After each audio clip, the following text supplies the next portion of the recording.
July నెలకు సంబంధించి ఆస్తి నేరాల రికవరీ మేళా నిర్వహించారు. ఈ సందర్భంగా Visakhapatnam police commissioner Shankhabrata Bagchi media సమావేశం నిర్వహించారు. విశాఖలో గత నెలలో జరిగిన దొంగతనాలకు సంబంధించి 72 కేసులను ఛేదించినట్లు సిపి తెలిపారు.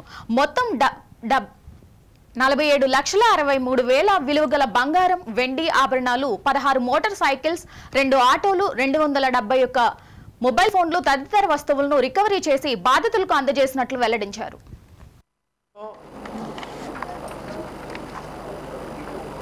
37,12,715 రూపాయల విలువైన ప్రాపర్టీ రికవర్ చేస్తే ఈ లాస్ట్ 1 మంత్లో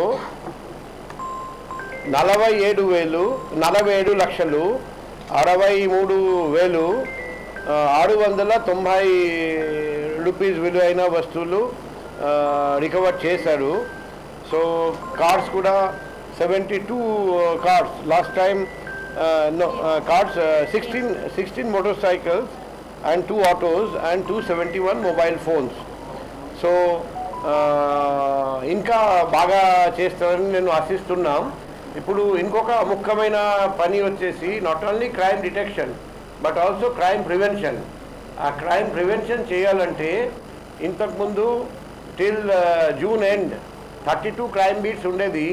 ఇప్పుడు లాస్ట్ 1 మంత్లో ఇప్పుడు ఇది పెంచేసి 42 క్రైమ్ బీట్స్కి పెంచాము. సో ఇంకా రాబోయే కాలంలో ఈ లా అండ్ ఆర్డర్ బీట్ కూడా పెంచడం జరిగింది, క్రైమ్ బీట్ కూడా పెంచడం జరిగింది. మన ఉద్దేశం ఒకటే, మన సిటీలో ప్రతి ఇంచ్ మనం కవర్ చేయాలి, అదే మన లక్ష్యం. ఒకవైపు beat coverage, number 2 locked house monitoring system app downloading, number 3 ప్రతి చోట సీసీటీవీ, నెంబర్ 4 ప్రతి చోట లైటింగ్, అండ్ నెంబర్ 5 ప్రతి చోట పొదలు క్లియరింగ్. ఈ 5 పనులు నేను డీసీబీ క్రైమ్స్ నుండి కంప్లైన్స్ తీసుకుంటున్నాం. Monthly compliance report.